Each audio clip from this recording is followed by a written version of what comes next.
All right, May 25th, I'm going to talk about profit margins of different businesses. I have a chart pulled up on Google and it says average net and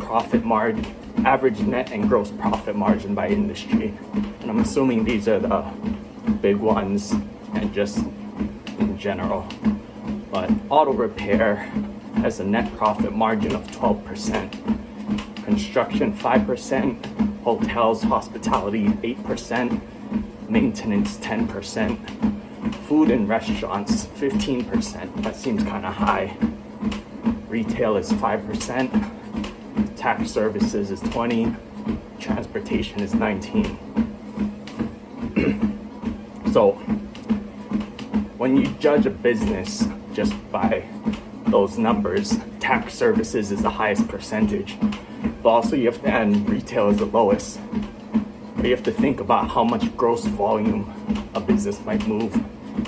Because if you have a small tax firm and they get a 20% net profit margin off of $1 million, that's $200,000. And it seems like a good amount of money, 20% of $1 million. But if you think of, let's say, a retail store that just sells clothes, they sell $10 million worth of product and they make 5% on 10 million. They make 500K, more than double of the tax services. So certain industries move a lot more volume. That's why their margin percentage can be smaller. And there's also like a risk factor of what's the likelihood of the business staying successful over time. One of the hard ones is food and restaurants. I know those numbers pretty well.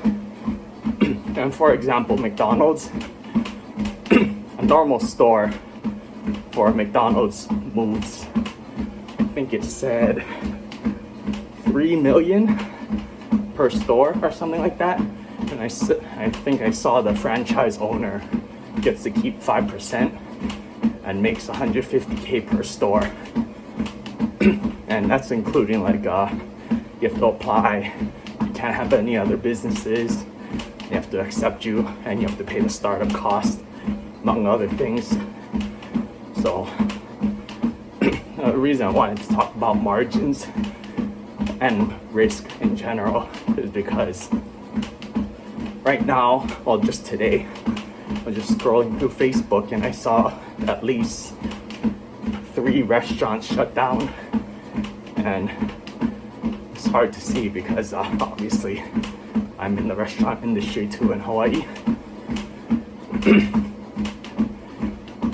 It is slow right now for us, just like a lot of other people.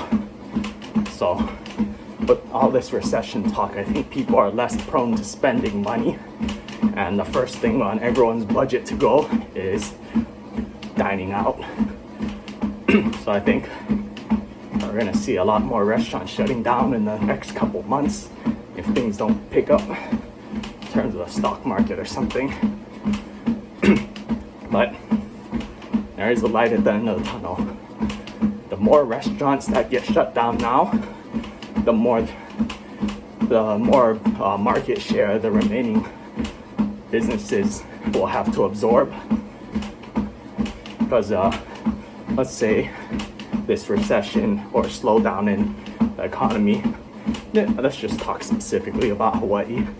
If it gets shut down for the next 6 months and we lose another 20% of total businesses, because I think pre-pandemic in Hawaii there were 4,000 restaurants, and if you think of the Hawaii economy being able to sustain 4,000 businesses with the top 1% making a lot of money and the bottom 1% of that 4,000 bracket just being barely able to scrape by. If the economy goes down and it's only able to sustain the top 3,000, it doesn't mean the next day like that the bottom 1,000 are gonna die. It's more of a if sustained long enough, it would cut the legs out from the whole bottom quarter of the industry. And the same thing with if somebody snapped their finger and the recession ended, and all these tourists came in, and we're at a sustaining number of 3,000, but we got 4,000. We got enough tourism to sustain 4,000 businesses. You're not going to see 1,000 businesses reopen immediately. You're going to see surviving 3,000 get extremely busy, and everyone's going to scramble to try and open restaurants because they see like, oh, there's money to be made. There's way too much tourists and they don't have enough places to eat. So it's just like the stock market. If you can hold long enough and just deal with the bleeding, you should be rewarded by the end of it. And you don't lose money until you sell in the stock market anyways, because there's no, if you have stocks and not options, you're not forced to sell at a loss. You can just wait it out. I guess businesses are a little different. You can't pay the bills, you can't pay the bills. And I don't know how restaurant loans are going right now with the bank, but I'm assuming they're not giving them out like candy like they used to. And also the interest rates that the business owners would have to pay have gone up significantly. So I think other businesses like, let's say the tax services, I'm going to pick on that because it has the highest percentage. Those are more recession proof than restaurants because their overhead is really low. It's literally just, here's the office and here's the staff that goes in the office. They don't have food that spoils. They don't have to pay for massive square footage to feed people and sit them down, water bill, all that stuff.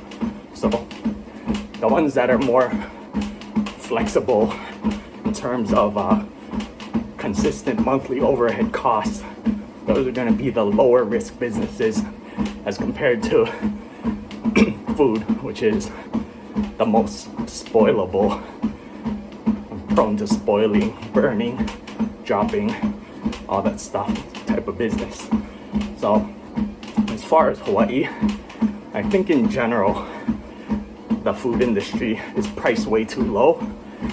Dining out should cost more than it does right now, and the reason why the prices haven't elevated across the whole floor is because there's so many restaurants.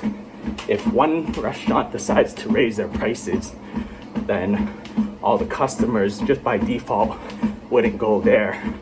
They would go to another restaurant that served the same thing for cheaper, and then that's when it's, the more competitors there are in a market, the more they're gonna fight for the same customer, and that's when you're just, at one point you're fighting everyone else for $10, then you're fighting each other for $5, and then everyone's just bidding all the way to the bottom where, oh, I'm willing to serve this for a 1% profit margin, and then that's like the point where nobody would go beyond. So there isn't like a ton of money in restaurants that are like, let's say a box of Pokemon cards, you throw it up on eBay, and since you have the only one, everyone's fighting over it and is bidding the other way, so it's getting more expensive. Whereas restaurants, there's so many that guarantee there's always somebody willing to outbid you in terms of undercutting you. So yeah, restaurants are hard, and do not get into restaurants. There's a joke. How do you make $1 million in restaurants? You start with 2 million. You lose 1 million, you end up with 1 million. That's how you make $1 million in restaurants. 10 minutes almost up. Like, subscribe, all that good stuff. All right, 10 minutes.